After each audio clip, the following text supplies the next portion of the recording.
Hello, I'm your host, Kevin Mullen, and welcome to another Build a Healthier Life podcast. I'm joined today by Mattie Mead of Hempitecture. Hempitecture, I never say this right, Mattie, I don't know why, is a Sun Valley, Idaho-based company that specializes in the manufacture and distribution of bio-based building materials that are healthier for both people and the planet. They are the leading distributor of hemp-based insulation called Hemp Wool and are at the forefront of this movement towards hemp being used in building materials. Mattie, welcome to Build a Healthier Life. Hey, Kevin, thanks so much for having me. It's really great to be here with you today. Yeah, no, I grew up not really understanding hemp at all. Didn't even know that it was really being used in building materials, till fairly recently, and really didn't understand it. So maybe can you, start off and tell us a little bit about your background and then how you eventually got involved in hemp yourself? Yeah, so, actually growing up, I had no awareness of hemp either, but I went to school for architecture. And when I was studying architecture, I was, super passionate about it. I got to, study a few different subject areas, given that it was a liberal arts school. So that was really a great benefit of that. And so while I was studying architecture, I got to study environmental studies. And I became really interested in this idea of how the built environment relates to our natural world. And it kind of occurred to me that we really impose our built environment on the natural world, whereas I felt like that maybe there should be this harmony between the two. And my senior year of college, I really started to tie those two subjects together. And I started looking at the vernacular archetypes of building methodology from across the world, dating back to antiquity. So what were people building with prior to the invention of 4x8 plywood sheets and spray foam and all of these new age materials that we use and experience today? And I became really fascinated with the idea of materials like straw bale and wattle and daub and rammed earth. And I thought to myself, wow, what incredible potential for the problems that we face today by looking at the materials of yesterday. And in my research, I came across what was happening in France, Belgium, the Netherlands, the UK, using industrial hemp as a building material. It's kind of interesting. I think a lot of people find their way into this space based off of an interest in hemp, and then they're maybe attracted to the idea of building a hemp home or using hemp as a material within construction. Whereas I was interested in architecture, I was interested in design and construction, and was just genuinely curious as to what the best material to solve our problems of today would be. And I arrived at industrial hemp with so many uses, found that industrial hemp really solved a lot of problems and could be used in so many building products. So it was around 2013 that I first learned about industrial hemp and its relevance towards buildings. And so those are started getting involved with hemp. And then, so how did you take that environmental science background that you had from, your school and then move that knowledge of hemp and then, and turn it into a business, I guess, is really where you're at today? Yeah, that's a great question. And the concept of hempitecture, which is basically a conglomeration of hemp architecture, started when I was an undergraduate student at Hobart William Smith Colleges.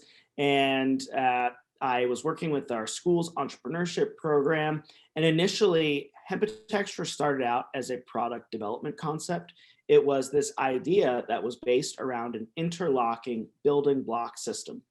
All my research and everything that I had gathered surrounding industrial hemp essentially led me to the conclusion that working and building with hemp is pretty hard. And after building multiple buildings myself with hemp and lime, I have found it is rather challenging. And so that initial idea was to create a nominal architectural device, something that every mason across the world knows how to stack a building block, provide them a unit in which they can connect these building modalities together to create something that's highly sustainable and efficient. And so when I was a senior in college, I ended up presenting this concept at a number of business plan competitions. And again, this was 2012, 2013, and I was, inevitably in the top three, presenting against, software startups and AI startups and people in terms of the venture capital judges, like, you're trying to build houses out of a Schedule 1 substance. You are absolutely out of your mind, which was very, it was disappointing to hear. But it didn't, fully take the wind out of my sails. I kept moving forward, and despite losing these business plan competitions, was determined to make Hempitecture my life's work. You know, as an entrepreneur myself, and knowing that you are, I always say it's a fine line between a visionary and a fool.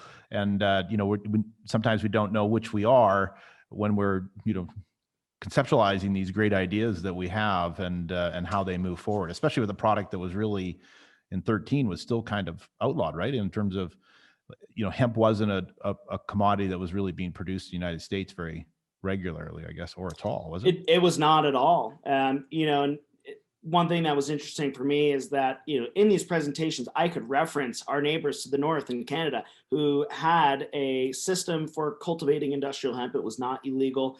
At the time, the United States was the only industrialized nation on earth, banning the production of industrial hemp. So why are we denying our farmers this opportunity to cultivate a rapidly renewable, carbon sequestering, regenerative crop? And it wasn't until 2018 that the federal farm bill was passed, which actually had some provisions in it that for the first time since 1937 actually allowed the production of industrial hemp. Yeah. So my son, I'm watching a video trying to get a little more educated on hemp, and as well as used, in the Second World War, they legalized it again so they could make cordage or rope for ships and sails and stuff. And so I had no idea. And he says, oh, and it was used for a car by Henry Ford in the 1940s. And so it showed how strong it was as a product, even stronger than steel in some cases.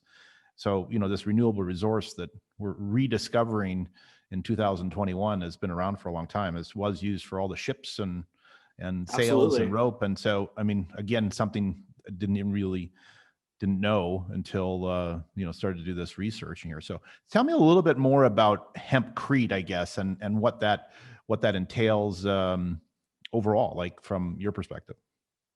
Yeah, it's a great question. Hempcrete is sort of a mystical subject in the minds of a lot of people because there is such a potential for hempcrete. It's fireproof, it's carbon capturing, long lasting, leads to an energy efficient assembly.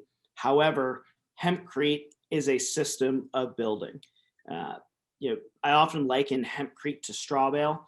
You can't just frame a building, put plywood on it, wrap it in Tyvek, and then say, I'm going to insulate it with hempcrete. It just doesn't work that way. It's a vapor open system that encapsulates your thermal envelope. And in that process of encapsulating your thermal envelope, you essentially, for lack of a better term, bury your studs or your dimensional lumber within the wall itself. So for instance, in conventional building, we use 2x6, it's clad both inside and outside, and our wall ends up being about 6.5 inches from outside to inside. Hempcrete, however, is built with mass, 10, 12, 16. I've even seen 24-inch hempcrete walls. And your dimensional lumber is usually set to the center of that wall. And so what happens in a hempcrete assembly where you have that framing inset to the center of that wall, you 100% eliminate your thermal bridging. So it creates a super energy efficient assembly. But with that being said, that's a lot of material. Hempcrete is very similar to a baker baking a cake. You have to acquire the raw ingredients, whether it be the sugar and flour. In our case, it's the hemp and the lime, which have to be the right kind of hemp and the right kind of lime. You have to then know how to mix it together. Just because you have flour and sugar doesn't mean you know how to bake a cake. Just as for hempcrete, just because you have hemp and lime doesn't mean that you know how to make a hempcrete house. It really is a combination of quasi-masonry skills, carpentry skills. There's a lot of different sort of skill sets that come together that necessitate or result in what a hempcrete building ends up being. I was very fortunate in the earliest days of my career, post-college, getting laughed at by VC judges in these contests, to have an opportunity to experiment with a hempcrete building, and more or less got a call out of the blue one day saying, I read this news article about Hempitecture, and I think it's really exciting what you're doing. I heard you lost this business plan competition, but even though you lost this business plan competition, do you want to move out to Idaho, which is where I'm currently located, and build one of these hempcrete buildings you're talking about? Use our property as your laboratory for natural building. And I would say that that was a huge, huge opportunity for me to be able to experiment with something that has these different trade skill sets that, to be quite honest, I didn't really have. And so I got to learn sort of as I went, how to mix hempcrete, how to work with it, how to install it. And since then, it's been a constant learning experience and an evolution of how to best build a hempcrete building. And so is a hempcrete building kind of like a log home where you really have to pre-plan all your electrical and plumbing in it before you actually form the structure itself? You hit the nail on the head with one of the most important elements of a hempcrete home. It's planning. You must plan every element of a hempcrete home. You have to have your wiring run in conduit. Your plumbing has to be strategically placed. And even the engineering of a hempcrete home is different than a conventional home, in the sense that we're so used to the 4x8 plywood sheet or OSB sheet providing our racking or shear strength. Whereas on a hempcrete building, that exterior envelope must be vapor permeable. Therefore, plywood, OSB, those materials are incompatible. And so how do you structurally engineer a hempcrete home? Really, everything that hempcrete touches, it modifies to some extent the order of operations and the way in which you execute those elements of the building. And so so from a planning perspective, that's something that your company is doing with the architect, the homeowner, the designers, as part of the plan in terms of being able to construct the building using that product? Yeah, usually what we suggest is that once you have a schematic plan developed, before you start going to design details, that's a great time to rope someone in, such as Hempitecture, who has experience in planning and delivering hempcrete projects, just so that we can forecast any potential challenges, any potential changes, or things that might become an issue in the actual installation of the hempcrete itself. So we do offer consultation services to help clients out to streamline their project delivery process as much as possible. And that idea, I guess, of this house is you've got to, I mean, you got to plan for it a little bit farther ahead than, showing up with the architectural drawings done and everyone's got regular wall depths and concepts and details for that. I'm assuming the inside walls would just be a normal construction method, and it's really about the outside walls primarily. Is that kind of how you see that? Yeah, and in some projects we have done interior hempcrete walls. However, it's very difficult to inset hempcrete just within a 2x4, 2x6 frame. It really requires wrapping around studs. An analogy I often use is think of a concrete wall. Concrete walls have rebar on center to it, and the rebar is what the concrete grabs onto that rebar, and the rebar is what provides the concrete sort of its structure. Without that rebar, it would crack, fall apart. Whereas in a hempcrete project, it needs to wrap around and envelope the studs. So it's not really recommended to inset it into a 2x4 or 2x6 wall. You could use a more conventional insulation material or a plant-based insulation material like hemp wool for your interior walls. But going back to that idea of structural engineering, Kevin, we often recommend that our clients run their shear walls to the interior partition walls, which is rather uncommon for a conventional building project. Right. And so how do you make hempcrete? Like what, obviously hemp's a big part of it, but what else is part of that process? Yeah, so it's a very highly processed wooden core of the industrial hemp stalk where the exterior fiber is stripped away and separated. So what you're left with is essentially, it looks like wood chips. You then combine that with a lime-based binder, particularly a high calcium hydrated lime-based binder. There's a lot of different limes out there, and we have people message us all the time. Oh, hempcrete doesn't work. I just got this lime from Home Depot down the street, and it's very particular. It requires a very specific type of lime. as well as the addition of a pozzolan. Pozzolan refers to anything such as pumice, metakaolin, and then byproduct pozzolans would be something like fly ash. That increases the reactivity of the limestone, whereas the limestone would take years and years to set. The pozzolan encourages that set. And then, of course, water. It's a water activated system. You combine these elements in a mixer. There's a number of kind of mixers that you could use. We use pretty large scale, hydraulically powered mixers to mix large batches of hempcrete at a time. And then what you're left with after the mixing process is a material that now looks like wet, almost muddy wood chips, which then you have to transport to your wall cavity and then tamp in place. You tamp it in place. I saw you almost use like a formwork like they do in concrete work, but it's layered as you go up as you're tampering. Is that tamping it down? Is that correct? Correct. It is held in place by, we generally use wood form boards. Prior to my first building project in Idaho, where I learned how much I didn't actually know. I worked for a custom construction company doing carpentry. And so I was able to acquire a lot of carpentry skills, which I didn't realize until later would be so valuable for the formboarding element of building a hempcrete house. You really have to have good carpenters on site for a hempcrete project. But you formboard up a wall, 2 foot lifts at a time. You pour the hempcrete material in, you rake it out to level it, and then you tamp it in place with a hempcrete tamping tool. Okay, so that sounds really labor intensive, and so that's a true statement, I assume, and what would take the average house in terms of putting that in on the exterior structure of the house? What's kind of the average that you plan for? It is remarkably labor intensive. I mean, everybody goes into a hempcrete project. I don't want to say everybody. I think a lot of people go into a hempcrete project with this romanticized notion. I know I did in my first project. And I'm pretty sure after my first project, I said, I don't think I'm ever going to do a hempcrete project again.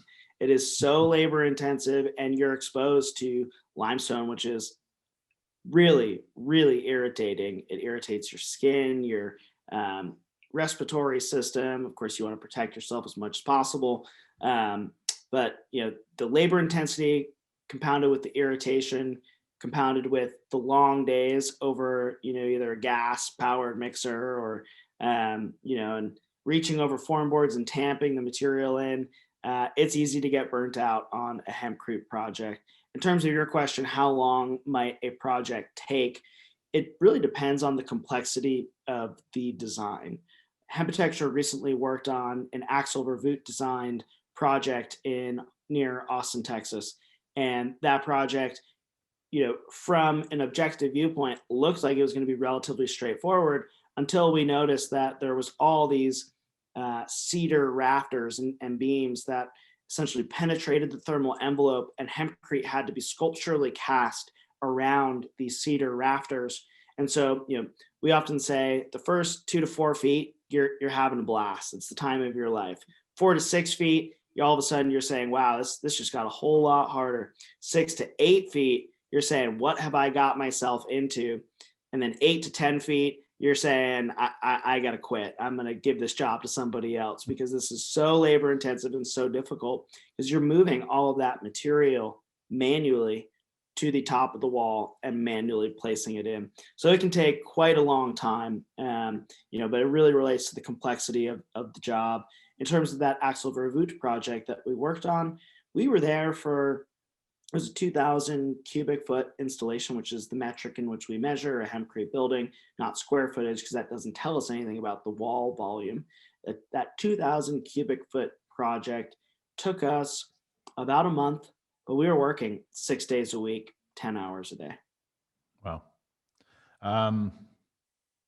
The life of a tradesman mentality, right? Like it's hard work and knowledge. It takes time to get that knowledge. It doesn't just happen at anywhere. But the hempcrete isn't structural in nature on its own, right? And how long does it take to dry, I guess, and be able to take the formwork off? Hempcrete itself is not structural, and I think, calling it hempcrete is a bit of a misnomer. We still do call it hempcrete just because it is the most ubiquitous term for the material itself. There is a lot of people now referring to it as hemp lime, which I think there's definitely validity to that. But hempcrete is it's not structural. It is a insulating, non-load bearing thermal envelope material that's fireproof, highly breathable, resistant to mold. There's all these benefits, but not load bearing.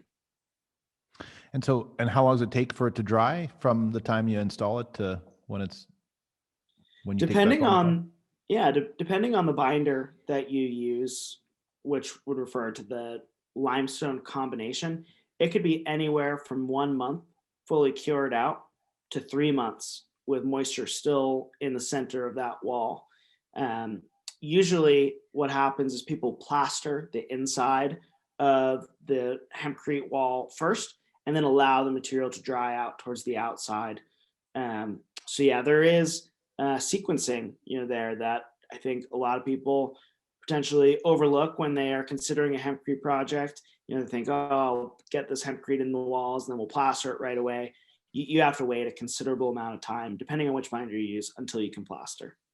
And who's the who's the customer? Like who's the one making most of the inquiries, and what's inspiring them to make that inquiry about it as well? I would say by and large, the customers that come to us related to hempcrete are folks that are really motivated to do something sustainable. However, I think what is now taking precedence over sustainability is a focus on a health-based material. Hempcrete is a healthy material. Living in a hempcrete home has benefits that play into the health of your home and ultimately can help you live a healthier life.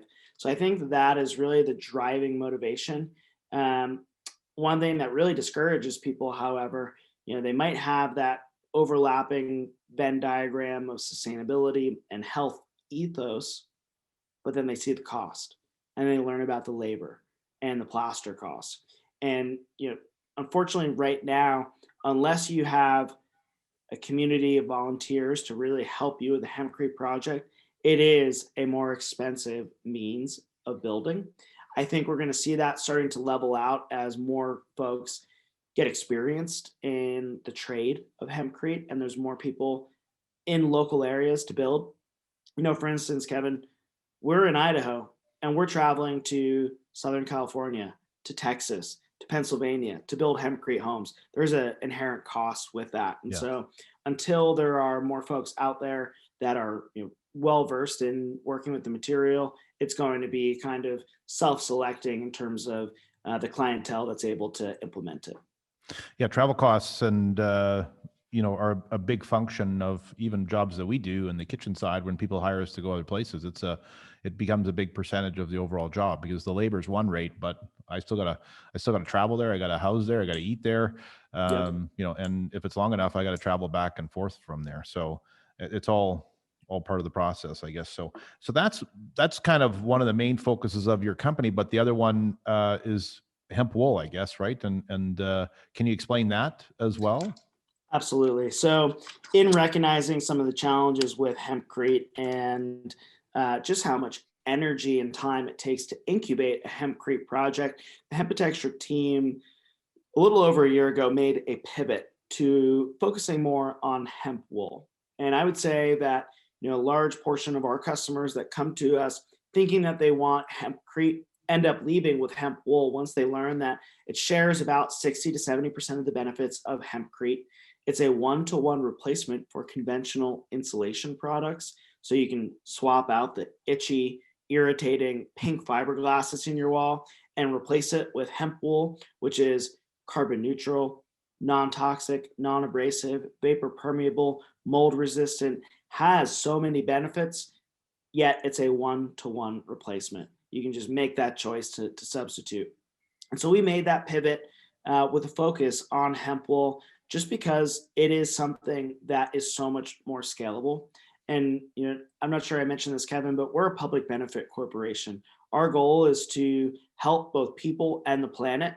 And we feel that we're falling short on that goal if we're only building 2, 3, 4 hempcrete homes a year. Whereas with hemp wool, we're able to get this product spec'd in 50, 100, 200 homes per year. And that is pushing, in our opinion, the sustainability ball forward much more quickly than it would if we were solely focused on hempcrete. Diversity in companies is the evolution of business, and lots of times I think a lot of people just think I'm just going to do the one thing, and you have to add those other products to to meet the agenda of not only business, which is making money, but also in surviving, and like you said, people and planet is the other part of it. So, but it's Absolutely.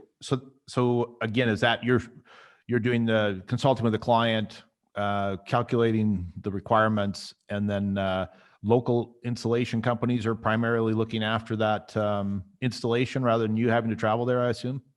Exactly. The beautiful thing about hemp wool is that it's so easy to install. In fact, you can handle hemp wool without gloves on. Name another material out there, and there might be a couple, but you'd be hard pressed to find a lot of materials that you could handle without gloves and still have a good rest of your day in terms of insulation. It's generally a market that's consumed with abrasive, toxic, and really irritating materials. And so we're able to, from afar, train contractors. We actually sometimes, depending on the skill level of the contractor, we'll just send them a YouTube video on this is how we install hemp wool. And they can watch a 2-minute YouTube video and they're off to the races. Whereas when it relates to hempcrete, we have a 4-day workshop that we host monthly at our brick and mortar facility in Idaho called Hempcrete Contractor Training. And in those 4 days, we're barely scratching the surface. So think about that, a 4-day training versus a 2-minute YouTube video to install this material. So that, it's easy to work with even for novices that might not have a lot of installation experience. It looked like something that even I could do, which is cut it with a blade and maybe shear it like a sheep to bring it down to size for the appropriate thing. It looked pretty simple, and you make it in specific sizes though, right? In general. Correct. So hemp wool is manufactured to meet conventional framing widths. So the two most common framing layouts are 16-inch on center and 2-foot on center. Hemp wool is cut on the end of the manufacturing line to be either 15.25 inches or 23.25 inches. And so what that does is that leaves it or makes it a pressure fit system. There's no glues, adhesives, batting, or any sort of additional methods needed to hold hemp wool in place. It's as simple as squeezing it in between your studs, pushing it to the back of that stud cavity, and it will stay in place. It is a semi-rigid panel, very similar to rock wool, whereas something like fiberglass is wispy, light, almost cotton candy-like. Go into a wall that was insulated with fiberglass 20 years ago, and you'll see a 2-inch gap between the top plates and the insulation panel. It slumps over time. Hemp wool will not do that because it is a rigid panel. And so it is a superior insulation system that, no staples, nothing. It just fits right in between. If you have wiring or plumbing, it's as simple as notching out or relieving the backside of the panel itself to accommodate that wiring. So it's pretty similar. Does it compress like regular insulation when you're shipping it, or is it more, like you said, it's more rigid? So you have to ship it in a different format rather than a squeezed bag of insulation. Is that? Yeah, you're spot on the mark there, Kevin. It is not compressible the same way that something like fiberglass would be, which means that currently now it's shipped via pallets. So, our minimum order size is 1 pallet. That is a bit of a change, versus going to the lumberyard and buying bags of fiberglass, which is really compressed at the time of manufacture. And understanding that the material itself is rather voluminous, it is expensive to ship. We understand that's a challenge and a limitation to hemp wool, and that is why we are moving towards sort of the next chapter of Hempitecture, which is onshoring the manufacturing of this material, which we're currently importing. We know that to bring the price point down, to reach more customers and have this be a more accessible and equitable material, that can be used in everywhere from affordable housing to luxury, high-end custom homes. The cost needs to come down. We are already making strides towards onshoring that manufacturing of this material and utilizing both the American Northwest and Canadian Rocky Mountain Northwest industrial hemp supply chains to produce this material here in the United States. And that's something that, to be honest, we haven't talked about a lot. It's something that's really under the hood right now, but we're really excited about the future of hempitecture as we shift towards a manufacturing-based model to provide this material all across the United States. Even my wealthiest clients still have a budget, so everybody has their own idea of what's important to them and what they're going to invest in, especially when it starts talking about their health and the health of the building, and it becomes even a larger factor when they they've had a health crisis, and then they're making all the decisions that are going around their house as a result of what kind of impact it might have on their health once they move into the house. So it's great to hear that is another element and another feature that a company like mine on the construction side and other people can actually just make as a consideration for the future in terms of better insulation, healthier insulation, because pink insulation absolutely drives me insane. So as a that itchiness comes to me for sure. So is there different qualities of hemp then, like that end up that are being manufactured, and then there's a specific type of hemp that gets used into that type of hemp wool production, and hopefully like you said, in North America? Yeah, that's a really great question, Kevin. There are so many varieties of industrial hemp, and the largest segment of industrial hemp that people are talking about today is CBD. CBD is not the same as the industrial hemp that we require for manufacturing hemp wool, as well as in hempcrete. CBD is grown akin to marijuana in short, bushy style plants, whereas what we're after is grown on large acreage in a row style crop formation, similar to corn, where the plant races towards the sky and can be anywhere from 10 to 15 feet tall at time of harvest.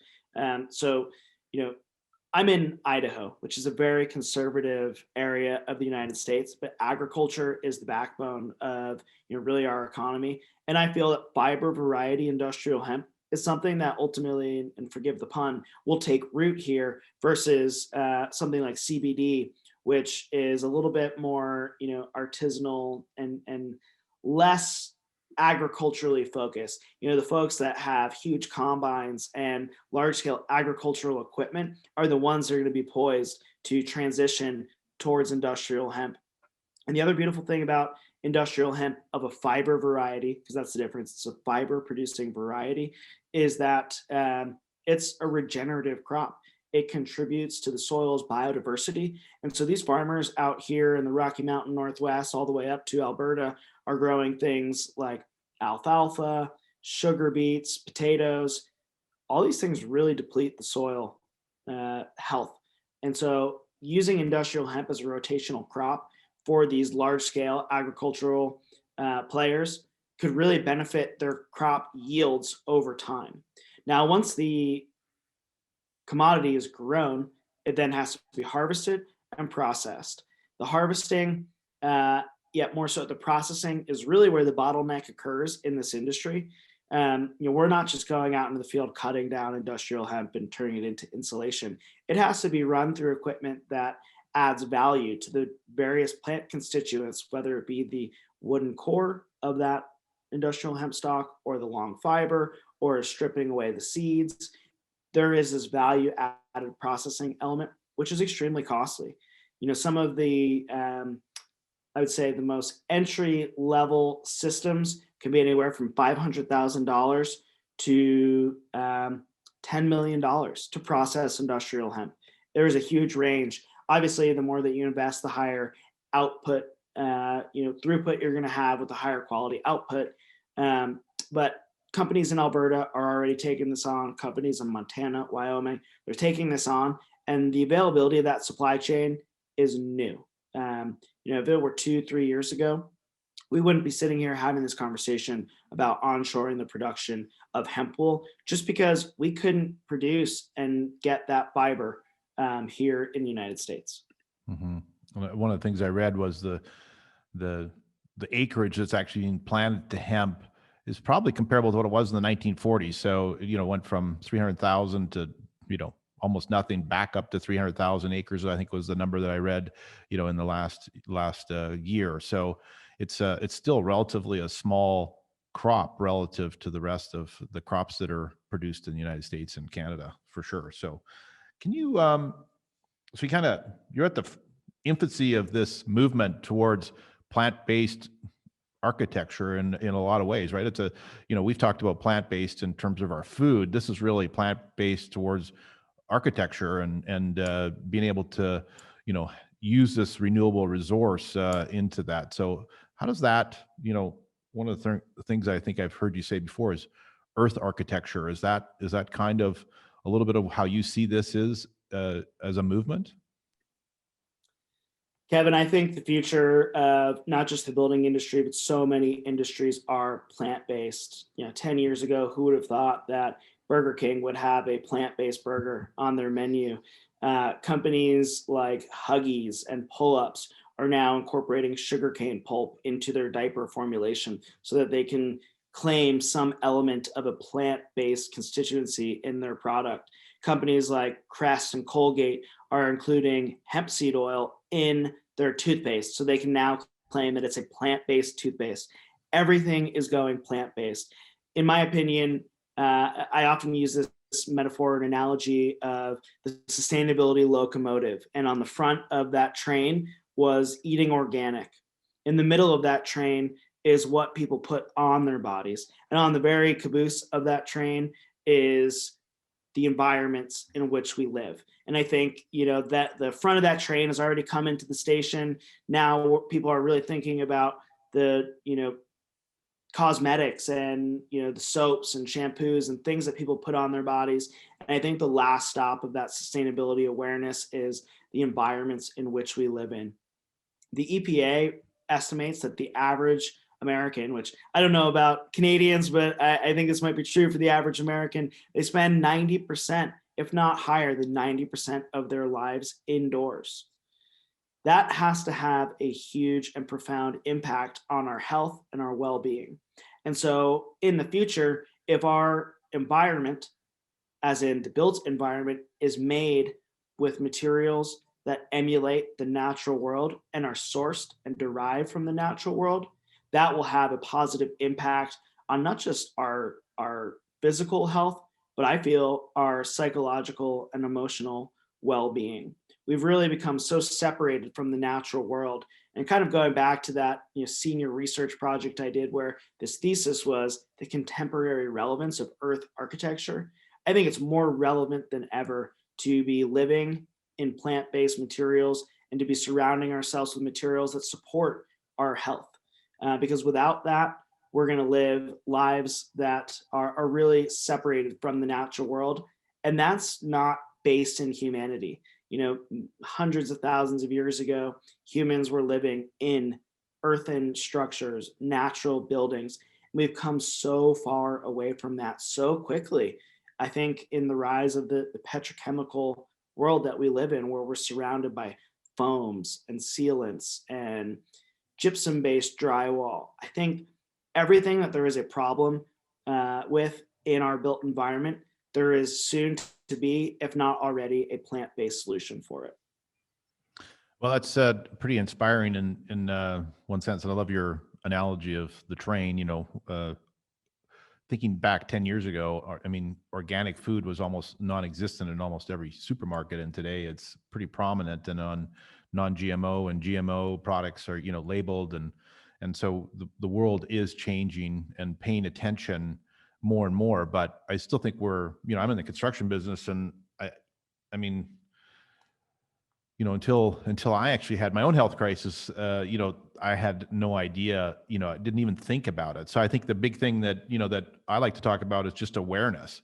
And, this is exactly the kind of conversations that helps make you more aware And once you become aware, it's like seeing that bad scene in a movie or a bad thing on TV. You can't forget about it, and you always have it as a part of your conscious, and hopefully make better decisions because of it. So if I always like to ask people, you're kind of you're a lot younger than I am, but so if you go back to ask yourself, as you come out of university, what would you change, I guess, in terms of the momentum and the what decisions would you have changed to even have more focus on people and planet and a healthier life? What do you think you'd change if, being able to look back now on this career that you've had?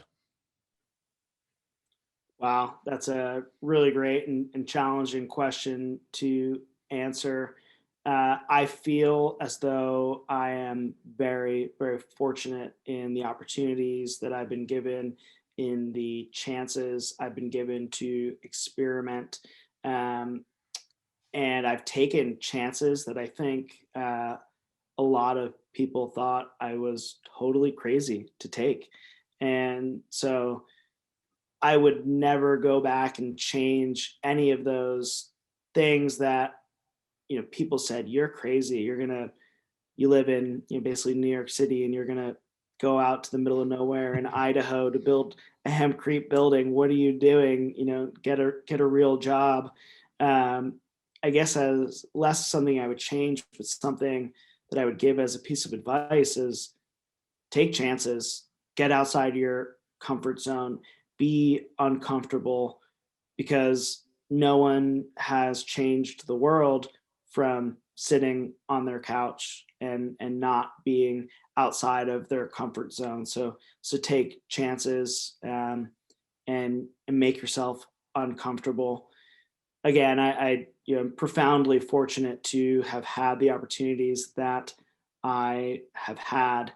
And if you had asked me 10 years ago if I would be living in a beautiful place like Sun Valley, Idaho, I would have said no way, no how.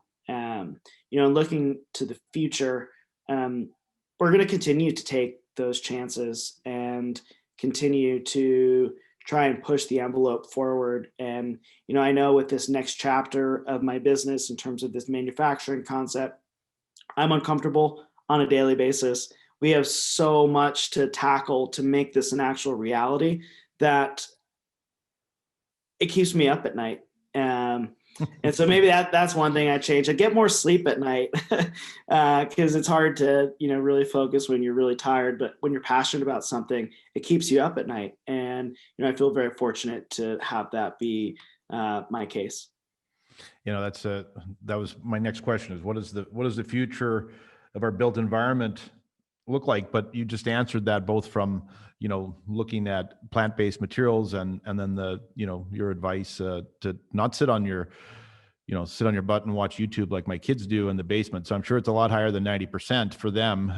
But it's kind of, especially in these times, but I think it's really inspiring to know that someone else is out there trying to improve the built environment, that's trying to actually make a difference in products and services that are being offered. And as those costs come down, more and more people are going to want to do it. And I think as people become more and more aware, I believe, on my own side, is that people will make better decisions that hopefully include hemp wool and hempcrete from you. So, Mattie, I appreciate your time. Thanks for describing these details and your vision of the future. And I look forward to people connecting with you either through your Instagram or from your website, and kind of getting updated and seeing how this all works together in the real world. So appreciate your time, Mattie. Thanks very much.